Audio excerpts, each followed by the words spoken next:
David Moore, Dallas Morning News. Good to see you. You got some rest? You too. Oh, yeah. Combed your hair? Good, yeah. Watched it too. Well, that's too much.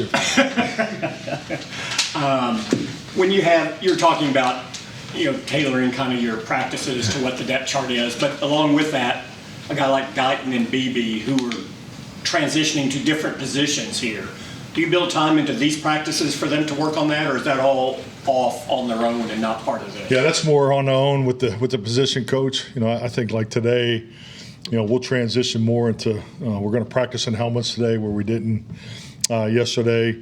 It was more of a walkthrough. So we're really trying to expose them to the type of drills that we're going to do when the veterans that they move in with the veterans on Monday. Because next week we'll still have phase 2 work where we won't be in helmets. So we feel like we've accomplished that Thursday night and Friday. So today we're going to actually do a normal, as we can, as much as we can with the numbers, practice format so they can see the evolution of what's going to come at them come OTAs. Clarence Hill, four-star telegram. A couple of things. On BB's transition to center, how tough is the shotgun snap, and how do you get him doing that? Yeah, Darren, it's skill development. Shotgun snap is fine motor skill. Whatever sport you want to go through. There's things that you can work on, whether it's a foul shot, snapping, and so it's something that requires a lot of reps. And I think it's interesting to hear him talk about getting ready last week to come here, and it's just nothing like family. So it's good that he was able to practice that. But he just needs reps. The biggest thing with the shotgun snap and snapping as a whole is really getting accustomed to the footwork you're being asked to use at the center position, whether you're an outside zone team or mid zone team or inside zone, because a lot of times you see it early in the progression of a center. When you're stepping hard left, the ball can go right or vice versa. So just those types of things. And frankly, we've been going through the same thing with TJ. So anytime and I've been part of a lot of centers that have come from other positions. We did that up in Green Bay a number of times. With guys, because we believe in the tackle body type. So, and Cooper definitely has that. So, and he's looked good so far. So I've been impressed. Todd Archer with ESPN. He's not here, but Jake Ferguson, the year that he had last year, what do you do to challenge him now after he's had that kind of season to do it again? There's so much more. Jake has so much more to give. Just starting in the weight room, bigger, faster, stronger. I think just like anything, you see a normal progression of a young player. You go from playing 25 plays a game to playing, 46, 48 plays a game. And, what he weighed at the beginning of the year was, definitely different than what he weighed at the end of the year. So, it's just like as they progress throughout their careers, just to be able to, handle the workload capacity. So, that's something that we've really been focused on, and in the work he's doing in the weight room reflects that too. So, because you want these younger players to handle the weight. A lot of them they have a hard time, putting it on and keeping it on. So that's for one.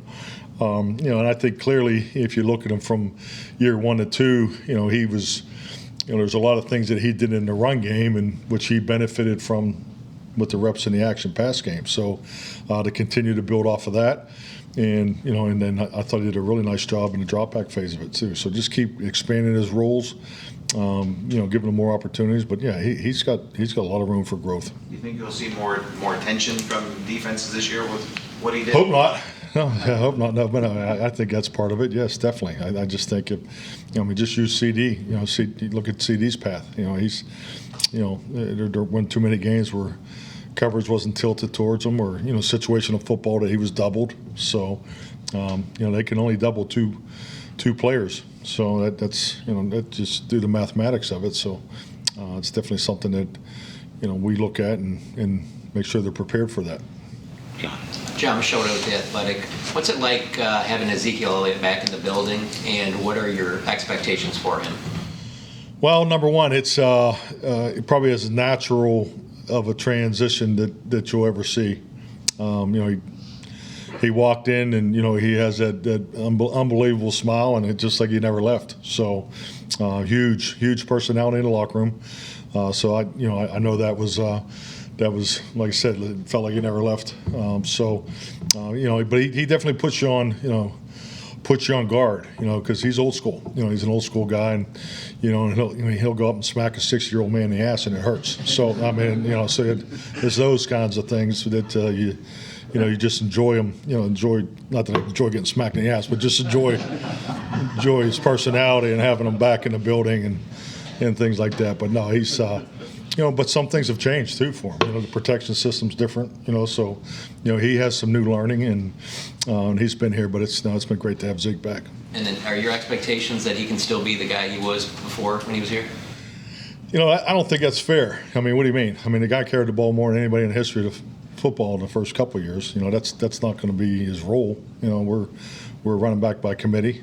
But I think he'll definitely play at the level that he's played. I know my time here. I anticipate that. I don't see, any drop off in the way he moves. He's in good shape. The weight room and Harold and frankly, he works out with Dak. So you're in tune with who he works out with and the type of shape that he was projected to be in, and that's held true.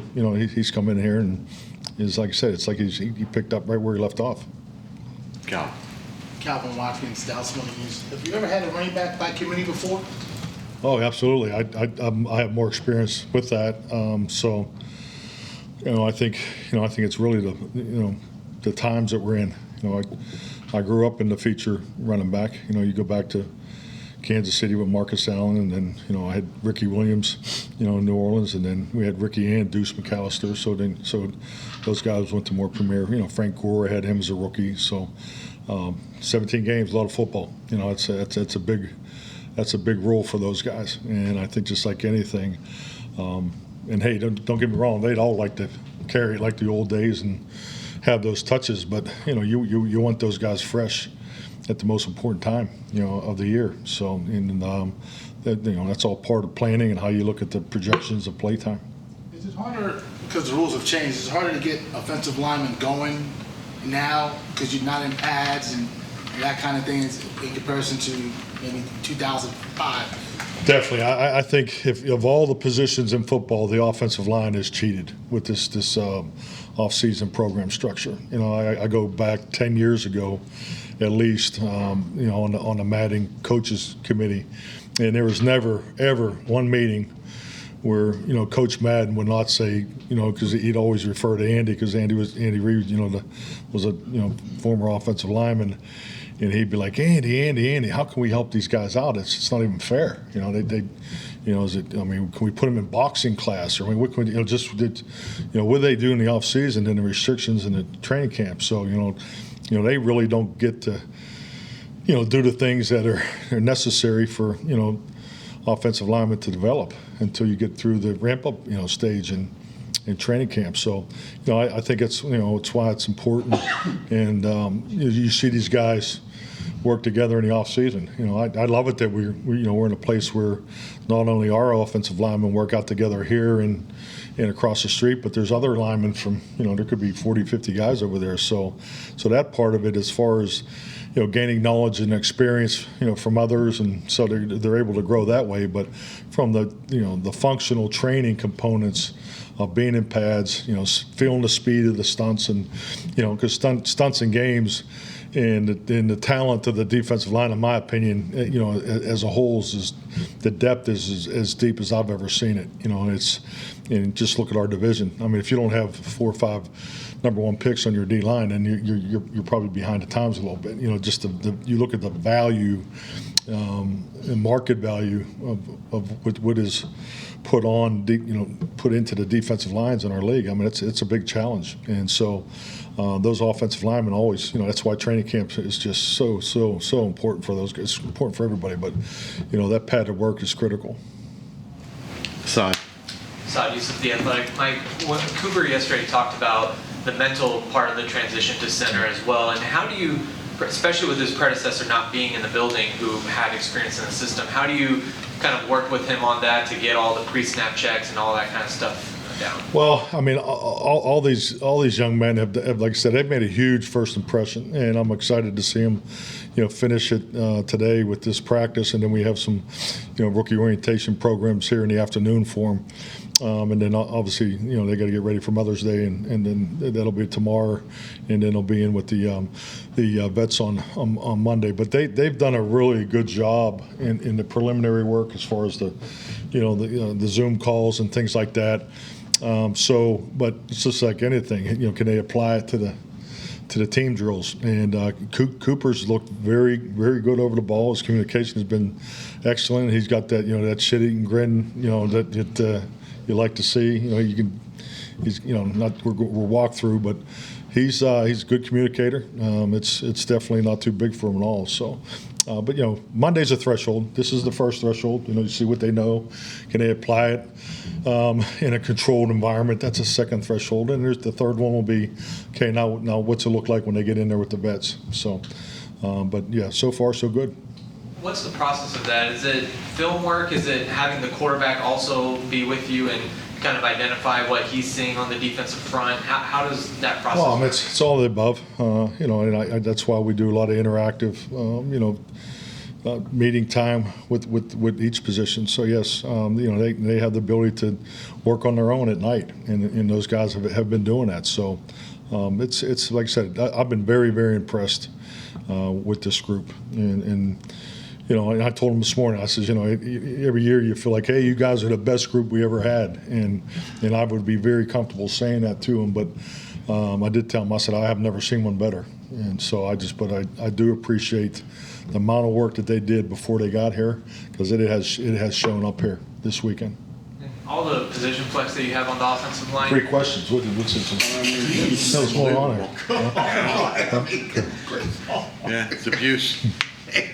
The position flex that you have on the offensive line, is it more of a starting point, or is it something that, if you feel... Did you say the beginning of that again? The position flex that you have on Position the offensive flex, line. okay. Is it more of a starting point and seeing how they respond, and could you flip them back to their original positions if you feel like that's more comfortable, or is this kind of how you want to push forward at this point? Well, I think it's clearly how you want to push forward, because let's be honest, I kind of the question early, you're really sensitive to the amount of time you have and the amount of reps that you do have. And I think it's really important, and not only just for the offensive line, but the conversations that we have as a coaching staff when we do reps for everything we do in phase 2, phase 3, is making sure we give these players an opportunity to make our 53-man roster. I mean, it's very, very important. And one of the questions, outside of the skill, or it's going to be, our special teams skill players and the quarterback, every player on that roster needs to do two things, unless you're just a premier offensive or defensive player. Because that's what happens when you get down to who's going to be on the 48. Player number 49, 50, 51, their special team responsibilities is what's keeping them off of the 48. So not only position flexibility on offense and defense, but how much can they do on special teams? So versatility is a word that was probably talked about as much as ever in the draft process, because you want to have as much flexibility as you can, and no different when you're talking about defensive line. Is he he's not just a big defensive end. Can he play the 3 technique? I don't know, but he can play the 4-eye. He's got to play the 4-eye. Can he play the 5? Can he play the 6? Can he play the 3 in sub rush? So you're always looking for versatility throughout for every position, because at the end of the day, it's a long year. Unfortunately, injuries are part of the game. And you need that flexibility as a coaching staff to make sure we're, giving those guys a good plan, but make sure we're, letting them utilize the tools that work for them best to be successful on Sundays. You good? I'm good. You're good. All right. Nick? Nick Eatman, DallasCowboys.com. Just one question. Your offensive line's going to have some competition this year, but it's also a spot where you want continuity as well. Is it tough to balance getting continuity there, but you're also rotating some guys in?